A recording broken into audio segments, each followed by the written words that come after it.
Welcome to అమ్మమ్మ వంటింటి రుచులండి. నేను చేయబోయే రెసిపీ ఏంటంటే రెస్టారెంట్ స్టైల్లో మటన్ కర్రీ అండి.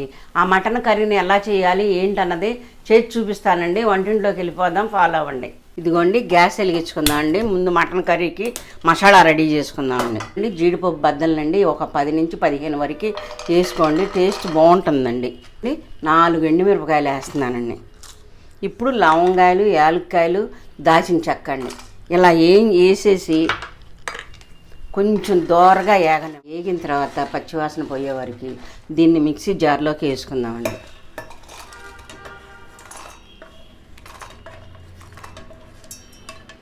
ఇప్పుడండి ఈ కళాయినే పెడుతున్నానండి. ఇది ఆరాకండి పౌడర్ లాగా పట్టుకోండి. మసాలా మాత్రం మన మసాలా పౌడర్ ఎట్లా పట్టుకుంటామో అలా పట్టుకోండి. 2-3 స్పూన్లకే ఆయిల్ వేసుకుంటున్నానండి. ఒక్కటే పచ్చిమిరకాయ అండి ఇలా ముక్కలు కోసుకున్నానండి. కొంచెం ఒక్క పెద్ద సైజు ఉల్లిపాయ తీసుకోండి. ఇలాగే బిర్యానీ ఆకండి 2 ముక్కలు చేసుకుని వేసుకుంటే మంచి వాసన వస్తుందండి ఏదేదప్పుడు. 1/2 కేజీ మటన్ తీసుకున్నానండి, 500 గ్రాములు అనమాట. దీన్ని ఇలా నీట్గా కొంచెం నిగర్ వేసేసి ఉప్పు వేసి చక్కగా కడుక్కుని ఇలా చేసుకుంటేనండి నీసు వాసన రాకుండా చాలా బాగుంటుందండి. మటన్ మాత్రం ఇలాగే చేసుకోండి నేను చెప్పినట్టుగా. దీన్నండి ఒక 5 నిమిషాల నుండి 10 నిమిషాల వరకు కొంచెం వేగనిద్దామండి. ఎందుకంటే దానిలో నీరు ఉంటుంది కదండి, ఆ నీరంతా పోయే వరకు అలా వేయించుకుందామండి. ఇప్పుడు కారం వేస్తున్నానండి. ఇదిగోండి 2 స్పూన్లకి, అంటే మిరపకాయలు వేస్తున్నాం కదండి, అందుకే 2 స్పూన్లకే కారం వేసానండి. పసుపు 1 స్పూన్కి వేస్తున్నానండి. సాల్ట్ అండి 1 స్పూన్నరకి వేస్తున్నానండి. అదిగోండి 1 స్పూన్నరకి వేసి ఇది బాగా మగ్గనివ్వాలండి. దీన్ని ఇప్పుడు ఇవన్నీ ఇలా వేసుకున్న తర్వాత ఉప్పు కారం అన్నీ వేసుకున్న తర్వాత ఇలా ఒక 5 నిమిషాల నుండి 10 నిమిషాల వరకు మూత పెడితేనండి దానిలో ఎసరు వస్తుంది కాబట్టి ఆ ఎసరంతా ఎగిరిన తర్వాత వాటర్ పోసుకుందామండి.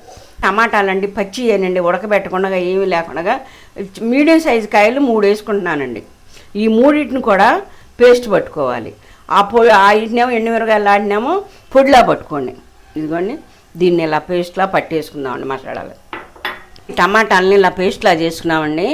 ఆ పేస్ట్లోనండి ఇందాక మనం జీడిపప్పు అవన్నీ మసాలా వేయించుకున్నాం కదండి, ఇది కూడా దీనిలో వేసేసి ఒక్కసారి మిక్సీ పట్టుకోండి. అప్పుడు మొత్తం కలిసిపోయి పేస్ట్ లాగా అయిపోద్దండి. మొత్తం మూత తీసుకుని చూసుకుందామండి మగ్గిందో లేదో. చూసారా ఆయిల్ ఎలా తేలిందో? ఈ ఆయిల్ని ఇట్లా తేలనివ్వాలండి. ఆ నీరంతా ఎగిరిపోయి ఇలా ఆయిల్ తేలితేనే నీసు వాసన పోయినట్టు అవుతుందండి.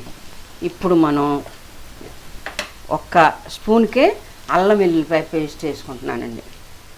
ఇది 1/2 స్పూనేనండి మసాలా, గరం మసాలా అండి. అది వేస్తున్నాను. ఇందాక లవంగాలు అవన్నీ వేసుకున్నాం కదండి, అందుకని 1/2 స్పూనే వేస్తున్నానండి.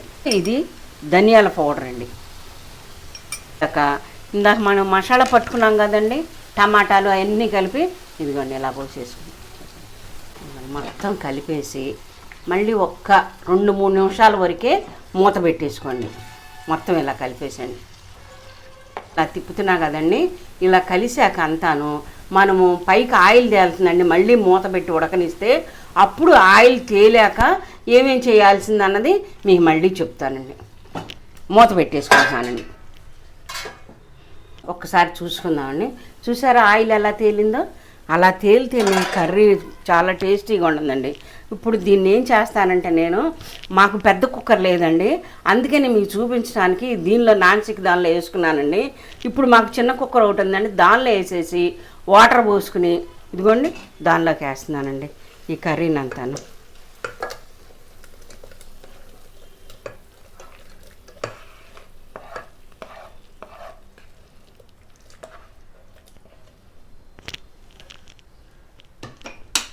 పట్టుకున్నాం కదండి, అది ఆ వాటర్ అండి. ఏదో అనుకునేరు మీరు అలా ఉందని.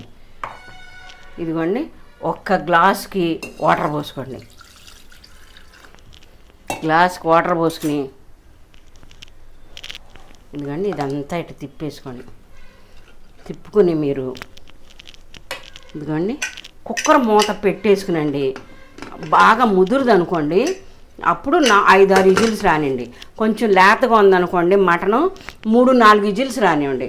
వచ్చాక ఒకవేళ బాగా ఉడకలేదనుకోండి, ఇంకాను మనం తినే వంట సోడా ఉప్పు ఉంటుంది కదండి, ఆ వంట సోడా ఉప్పుని 1 స్పూన్ వేస్తే ఉడికేటప్పుడు చాలా మెత్తగా అయిపోయి చాలా జ్యూసీగా చాలా టేస్ట్గా ఉంటుందండి మీకు.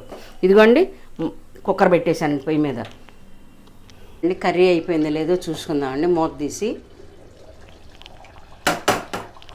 ఇదిగోండి చూసారా ఎంత బాగా ఉడికిందో. ఈ గ్రేవీ ఎట్టి పెట్టుకుంటేనండి మనం బిర్యానీలోకి కానీ చపాతీ కానీ పుల్కాకి కానీ అన్నిట్లోకి చాలా టేస్టీగా ఉంటుందండి. రైస్లో కూడా చాలా బాగుంటుందండి మీకు. ఇదిగోండి ఇలా అట్టి పెట్టుకోండి ఏదైనా కానీ గ్రేవీని. ఇప్పుడు నేను కొంచెం పుదీనా వేస్తున్నానండి. 2 రెమ్మలు కరివేపాకండి. ఈ రెండింటిని వేసేసి ఇదిగోండి ఇలా తిప్పేసుకుని ఎక్కువసేపు ఉడకనివ్వకండి. ఇంకా గ్రేవీ అంతా అయిపోయి మీకు దేనిలోకైనా గ్రేవీ లేకపోతే తినలేమండి. ఇక సర్వింగ్ బౌల్లో తీసేసుకున్నామండి. కర్రీ రెడీ అండి. ఇదిగోండి సర్వింగ్ బౌల్లో తీసేసుకున్నాం.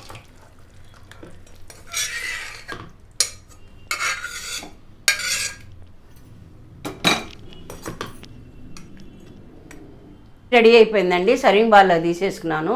మీరు కూడానండి ఫస్ట్ నుంచి లాస్ట్ వరకు నా వీడియోని చూసి ఆ కర్రీ ఎలా ఉంది ఏంటన్నది ఇంట్లో ట్రై చేసి టేస్ట్ చేసి నాకు కామెంట్ చేయండి.